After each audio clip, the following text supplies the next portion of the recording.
नमस्कार दोस्तों, आप सभी का स्वागत है आपके अपने ही चैनल अनुज रीना की लाइफ में।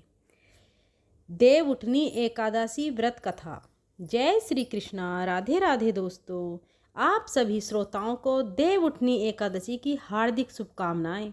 आप सभी का दिन शुभ और मंगलमय हो। आज कार्तिक मास के शुक्ल पक्ष की एकादशी तिथि है, जिसे देव उठनी एकादशी के नाम से जाना जाता है। इस एकादशी को प्रबोधनी एकादशी भी कहते हैं। इस एक व्रत के करने से व्रती को सहस्रों अश्वमेध यज्ञ और सैकड़ों राजसूय यज्ञों का फल प्राप्त हो जाता है। इस व्रत के प्रभाव से उसे चीर पराक्रमी और यशस्वी पुत्र की प्राप्ति होती है। यह व्रत पाप नाशक, पुण्यवर्धक तथा ज्ञानियों के लिए मुक्तिदायक सिद्ध होता है। इसके अनुष्ठान से भगवान को संतुष्ट करने वाला मनुष्य समस्त दिशाओं को अपने पुण्य के तेज से प्रकाशमान करता हुआ अंत में विष्णु धाम को प्राप्त करता है। यह भी कहा जाता है कि व्रती के घर में समस्त तीर्थ आकर निवास करते हैं। व्रत की रात्रि को जो मनुष्य जागरण करता है, वह भूत, भविष्य और वर्तमान के 10,000 पीढ़ी को शीघ्र ही विष्णुलोक ले जाता है, जिस फल को ब्राह्मण अश्वमेध यज्ञ आदि यज्ञों से भी प्राप्त नहीं कर पाते। वह इस एकादशी के रात्रि जागरण मात्र से सुखपूर्वक पा लेते हैं। यहाँ तक कि सब तीर्थों का स्नान, उनके गोदान करने से भी वह फल नहीं मिल सकता जो इस रात्रि के जागरण से प्राप्त होता है। लोगों का विश्वास है कि जागरण से गोविंद भगवान मनुष्य के कायिक, मानसिक और वाचिक समस्त पापों को धो देते हैं। इस व्रत की कथा सुनने से जैसी प्रसन्नता मिलती है, वैसी प्रसन्नता न तो यज्ञों से और न ही दान आदि करने से मिलती है। कथा सुनने मात्र से 100 गोदानों का फल एवं अपने सतु कालों का उद्धार होता है। कथा करवाने वाले को समस्त पृथ्वी के दान करने का फल मिलता है। अब आइए श्रवण करते हैं देव उठनी एकादशी की व्रत कथा। एक राजा के राज्य में सभी लोग एकादशी का व्रत रखते थे। प्रजा तथा नौकर चाकरों से लेकर पशुओं तक को एकादशी के दिन अन्न नहीं दिया जाता था। एक दिन किसी दूसरे राज्य का एक व्यक्ति राजा के पास आकर बोला, महाराज, कृपा करके मुझे नौकरी पर रख लें। तब राजा ने उसके सामने एक शर्त रखी कि ठीक है, तुम्हें नौकरी पर रख लेते हैं, किंतु रोज तो तुम्हें खाने को सब कुछ मिलेगा, पर एकादशी को अन्न नहीं मिलेगा। उस व्यक्ति ने उस समय तो हाँ कर ली, किंतु दिन बीते, तत्पश्चात एकादशी आई। एकादशी के दिन जब उसे फलाहार का सामान दिया गया, वह राजा के सामने जाकर गिड़गिड़ाने लगा और बोला, महाराज, इससे मेरा पेट नहीं भरेगा, मैं भूखा ही मर जाऊंगा, कृपया मुझे अन्न दे दो। राजा ने उसे शर्त की बात याद दिलाई, पर वह अन्न छोड़ने को राजी नहीं हुआ।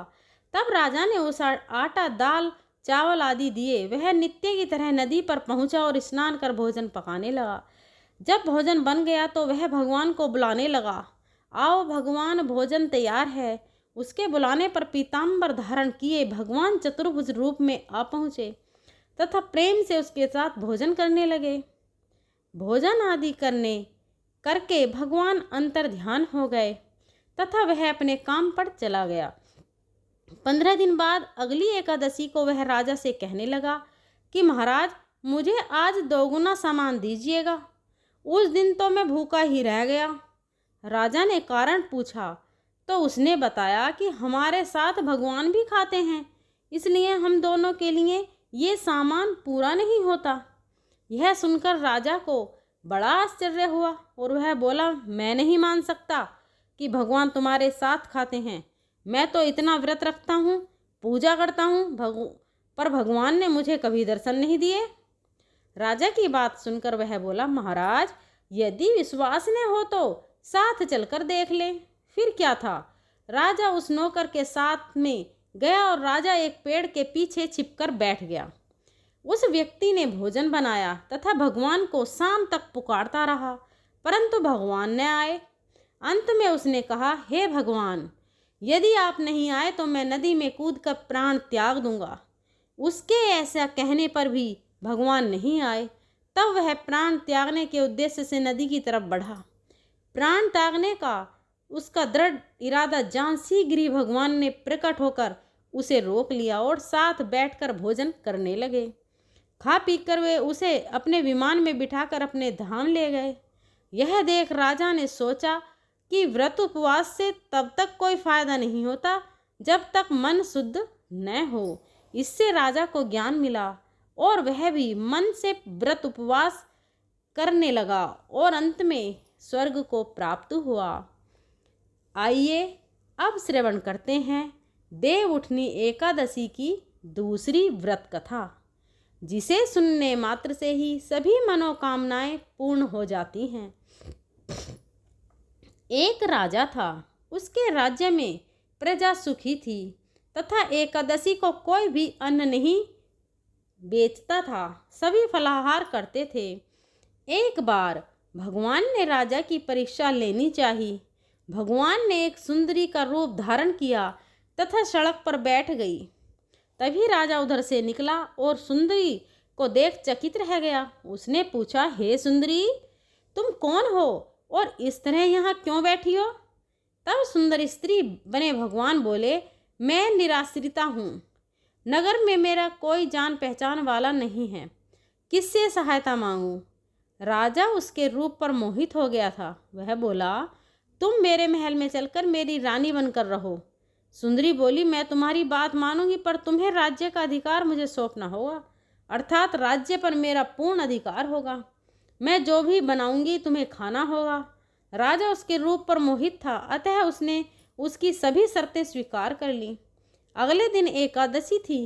रानी ने हुक्म दिया कि बाजारों में अन्य दिनों की तरह अन्न बेचा जाए, बाजारों में अन्य दिनों की तरह अन्न बेचा जाए। उसने घर में मांस मछली आदि पकवाए तथा परोसकर राजा से खाने के लिए कहा। यह देखकर राजा बोला, रानी, आज एकादशी है, मैं तो केवल फलाहारी करूँगा। तब रानी ने शर्त की याद दिलाई और बोली, या तो खाना खाओ, नहीं तो मैं बड़े राजकुमार का सिर काट लूँगी। राजा ने अपनी स्थिति बड़ी रानी से कही तो बड़ी रानी बोली, महाराज, धर्म न छोड़ें, बड़े राजकुमार का सिर दे दें, क्योंकि पुत्र तो फिर मिल जाएगा पर धर्म नहीं मिलेगा। इसी दौरान बड़ा राजकुमार खेलकर आ गया। माँ की आंखों में आंसू देखकर वह रोने का कारण पूछने लगा तो माँ ने उसे सारी वस्तु स्थिति बता दी। तब वह बोला, माँ, आप चिंता न करें, मैं सिर देने के लिए तैयार हूँ। इससे पिताजी के धर्म की रक्षा जरूर होगी। राजा दुखी मन से राजकुमार का सिर देने को तैयार हुआ तो रानी के रूप में भगवान विष्णु साक्षात प्रकट हुए और राजा को असली बात बताई। भगवान श्री हरि विष्णु ने कहा, हे राजन, तुम इस कठिन परीक्षा में पास हुए। भगवान ने प्रसन्न मन से राजा से वर मांगने को कहा तो राजा बोला, हे प्रभु, आपका दिया सब कुछ है हमारे पास, आप हमारा उद्धार करें। उसी समय वहाँ एक विमान उतरा। राजा ने अपना राज्य पुत्र को सौंप दिया और विमान में बैठकर परम धाम को चला गया। बोलिए प्रेम से लक्ष्मी नारायण भगवान की जय। देवउठनी एकादशी की एक प्रमुख कथा शंखासुर नामक राक्षस की है। शंखासुर ने तीनों लोकों में बहुत ही उत्पात मचाया हुआ था। तब सभी देवताओं के आग्रह पर भगवान विष्णु ने उस राक्षस से युद्ध किया और यह युद्ध कई वर्षों तक चला। युद्ध में वह असुर मारा गया और इसके बाद भगवान विष्णु विश्राम के लिए चले गए। कार्तिक मास शुक्ल पक्ष की एकादशी के दिन भगवान विष्णु की निद्रा टूटी थी और सभी देवताओं ने भगवान विष्णु की पूजा की थी।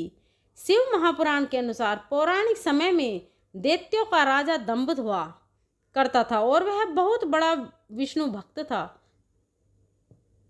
कई सालों तक उसके यहाँ संतान नहीं होने के कारण उसने शंकराचार्य को अपना गुरु बनाकर उनसे श्री कृष्ण मंत्र प्राप्त किया।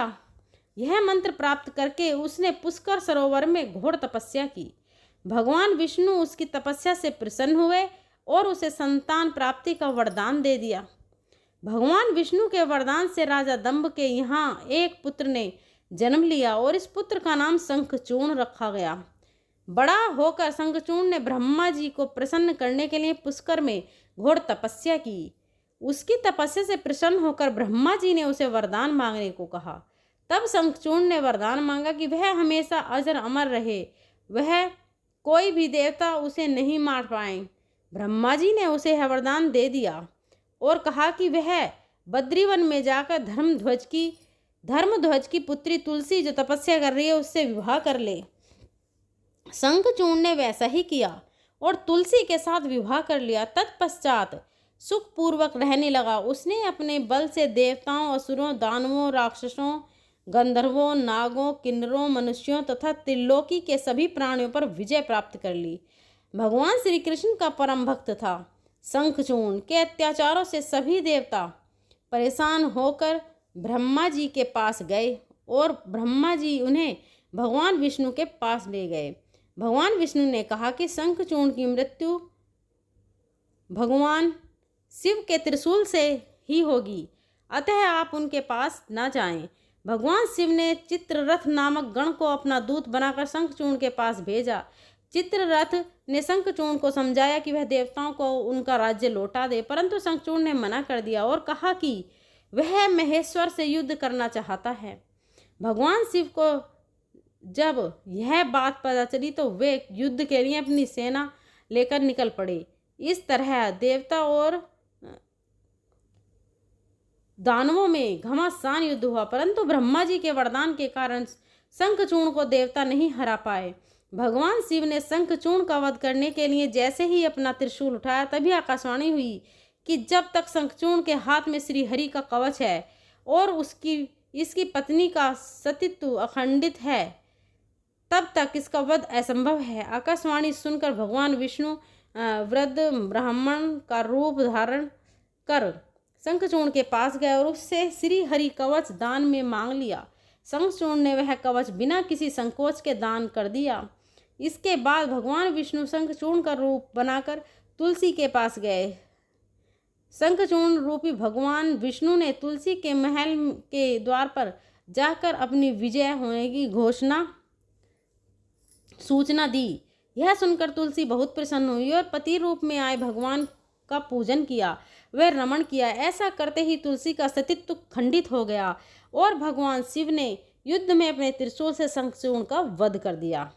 तब तुलसी को पता चला कि वे उनके पति नहीं हैं, बल्कि वे तो भगवान विष्णु हैं।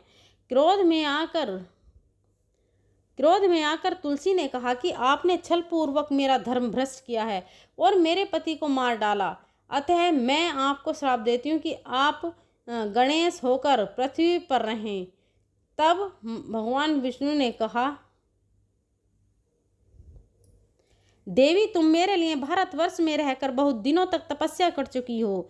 तुम्हारा यह शरीर नदी रूप में बदलकर गंडकी नामक नदी के रूप में प्रसिद्ध होगा। तुम पुष्पों में श्रेष्ठ तुलसी का वृक्ष बन जाओगी और सदा मेरे साथ रहोगी। तुम्हारे श्राप को सत्य करने के लिए मैं पाषाण अर्थात शालिग्राम बनकर रहूंगा और गंडकी नदी के तट पर मेरा वास होगा। आइए अब सुनते हैं देव उठनी एकादशी के दिन सुनी जाने वाली श्री शालिग्राम जी की पुण्य फल प्रदान देने वाली कथा। एक कसाई था, सदना वह बहुत ईमानदार था। वो भगवान के नाम और कीर्तन में मस्त रहता था, यहाँ तक कि मांस के काटते बेचते हुए वह भगवान नाम गुनगुनाता रहता था। एक दिन वह अपनी ही धुन में कहीं जा रहा था कि उसके पैर से कोई पत्थर टकराया। वह रुक गया और उसने देखा एक काले रंग के गोल पत्थर पे उसका पैर टकरा गया है। उसने वह पत्थर उठा लिया और अपनी जेब में रख लिया, यह सोचकर कि यह मांस तोलने के काम आएगा। वापस आकर उसने वह पत्थर मांस के वजन को तोलने के काम में लगाया। कुछ ही दिनों में उसने समझ लिया कि यह पत्थर कोई साधारण नहीं है, क्योंकि जितना वजन उसको तोलना होता है पत्थर उतने वजन का ही हो जाता है। धीरे धीरे यह बात फैलने लगी कि सदना कसाई के पास वजन कम करने वाला जो पत्थर है वह जितना चाहते हैं पत्थर उतना ही तोल देता है। किसी को 1 किलो मांस देना हो तो तराजू उस पत्थर को एक तरफ डालने पर दूसरी ओर 1 किलो मांस ही तुलता है। अगर किसी को 2 किलो चाहिए होता है तो वह पत्थर 2 किलो ही जितना भारी उठा देता है। इस चमत्कार के कारण उसके यहाँ लोगों की भीड़ जुटने लगी। भीड़ जुटने के साथ ही सदना की दुकान की बिक्री भी बढ़ती गई। यह बात एक ब्राह्मण तक भी पहुंचनी चाहिए। हालांकि वह ऐसी अशुद्ध जगह पर नहीं जाना चाहते थे जहां मांस कटता हो, वह बिकता हो, किंतु चमत्कारिक पत्थर को देखने की उत्सुकता उसे सदना की दुकान तक खींच कर ले आई। दूर से खड़ा वह सदना कसाई को मांस तोलते देखने लगा। उसने देखा कि कैसे वह पत्थर हर प्रकार के वजन को बराबर तोल रहा है। ध्यान से देखने पर उसके शरीर के रोए खड़े हो गए। भीड़ के छटने अर्थात कम होने के बाद ब्राह्मण सदना कसाई के पास गया। ब्राह्मण ने अपनी दुकान में आया देखकर सदना कसाई प्रसन्न भी हुआ और आश्चर्यचकित भी हुआ।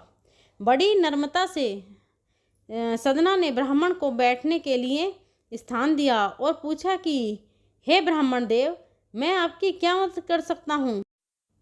ब्राह्मण बोले, तुम्हारे इस चमत्कारी पत्थर को देखने के लिए ही मैं तुम्हारी दुकान पर आया हूँ, या यूं कहूँ कि ये चमत्कारी पत्थर ही मुझे खींचकर तुम्हारी दुकान पर ले आया है। बातों ही बातों में उन्होंने सदना कसाई को बताया कि जिसे पत्थर समझकर वो मांस तोल रहा है, वास्तव में वो शालिग्राम जी हैं, जो कि भगवान का स्वरूप हैं। शालिग्राम जी को इस तरह गले कटे मांस के बीच में रखना व उनसे मांस तोलना बहुत बड़ा पाप है। सदना बड़ा ही सरल प्रवृत्ति का भक्त था। ब्राह्मण की बात सुनकर उसे लगा कि अनजाने में मैं तो बहुत बड़ा पाप कर रहा हूँ। अनुनय विनय करके सदना ने वह शालिग्राम उन ब्राह्मण को दे दिया और कहा कि आप तो ब्राह्मण हैं, अतः आप ही इनकी सेवा परिचय करके उन्हें प्रसन्न करें।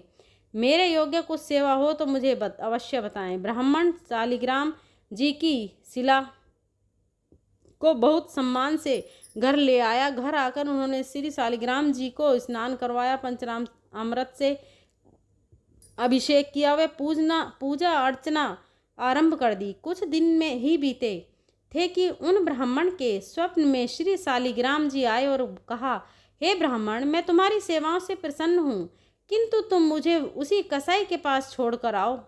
स्वप्न में ही ब्राह्मण ने शालिग्राम भगवान से कारण पूछा तो उत्तर मिला कि तुम मेरी अर्चना पूजा करते हो, मुझे अच्छा लगता है, परंतु जो भक्त मेरे नाम का गुणगान कीर्तन करते हैं उनके लिए मैं अपने आप को भी बेच देता हूँ। सदना तुम्हारी तरह मेरी सेवा नहीं करता, परंतु वह हर समय मेरा नाम गुनगुनाता रहता है, जो कि मुझे बहुत अच्छा लगता है, इसलिए तो मैं उसके पास था। ब्राह्मण बोले, दिन ही सदना कसाई के पास गया और उनको प्रणाम करके सारी बात बताई। तत्पश्चात श्री शालिग्राम जी को सौंप दिया।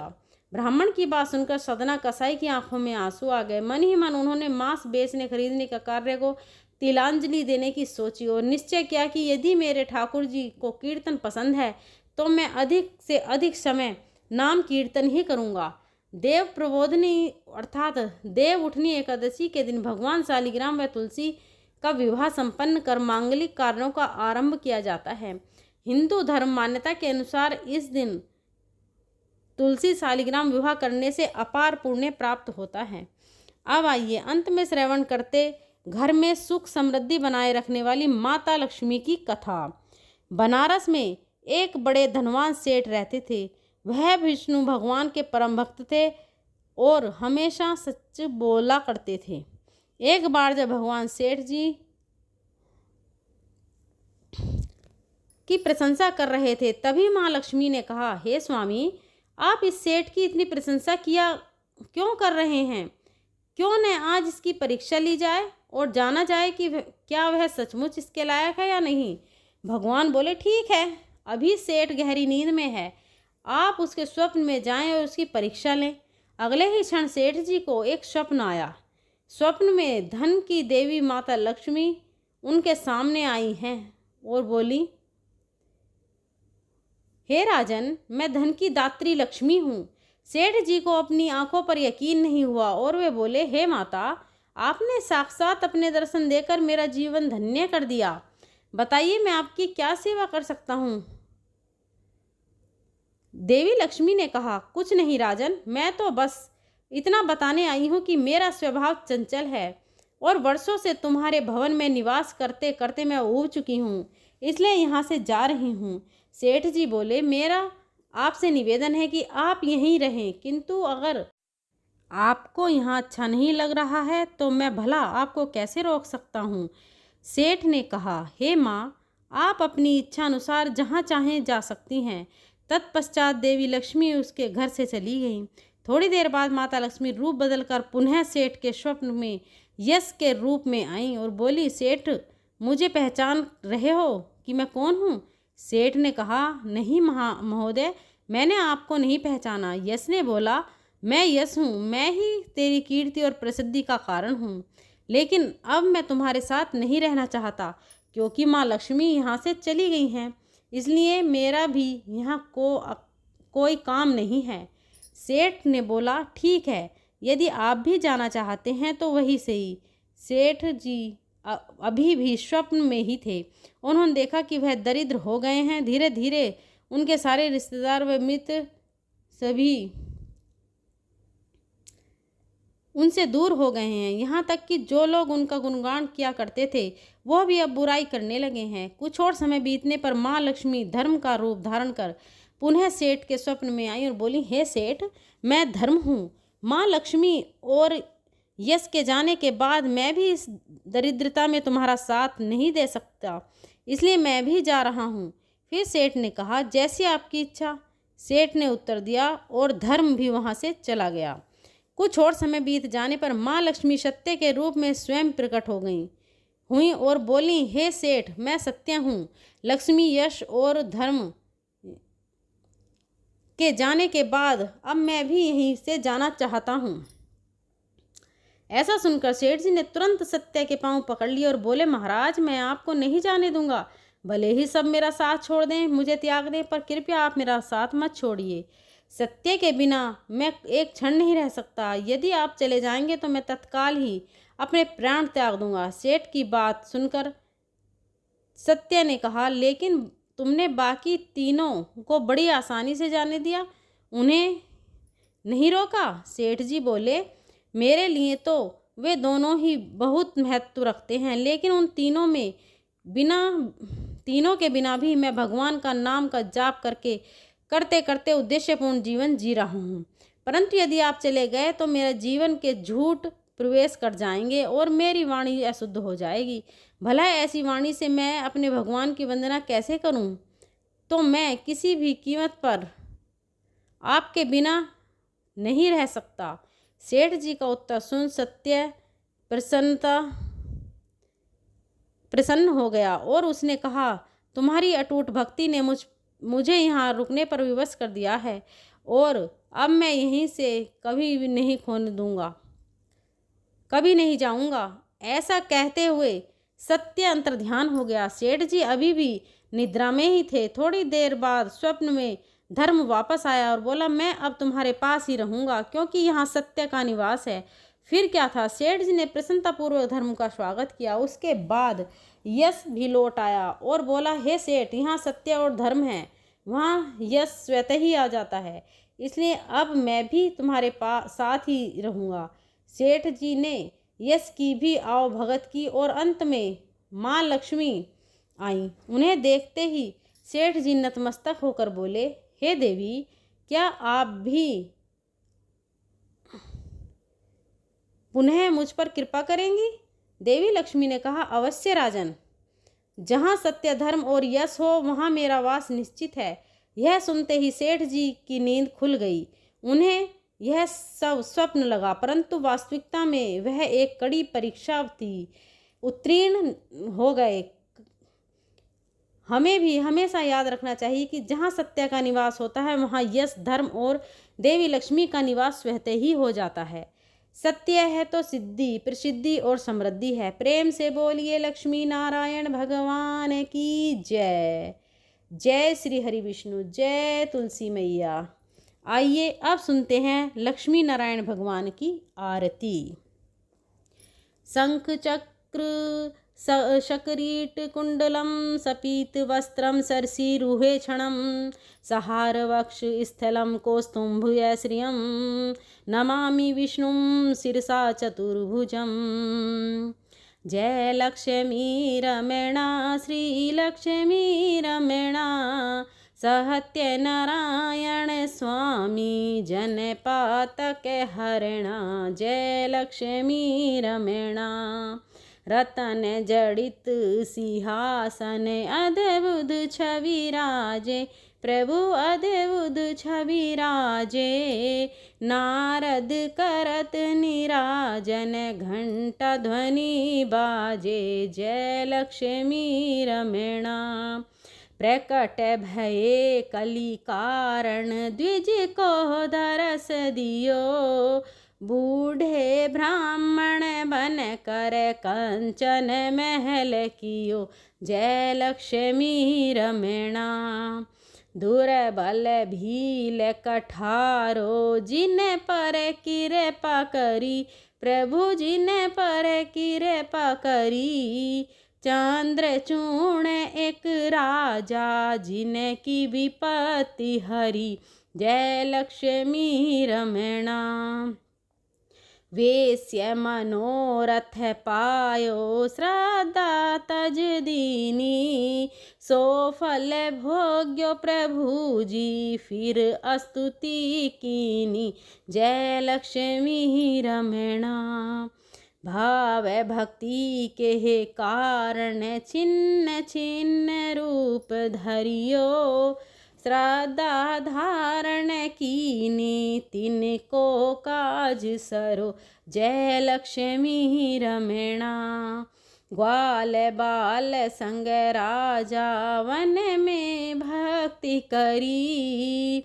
मन वांछित फल दीनो दीन दयालु हरि। जय लक्ष्मी रमणा चढ़त प्रसाद सवायो कदली फल मेवा।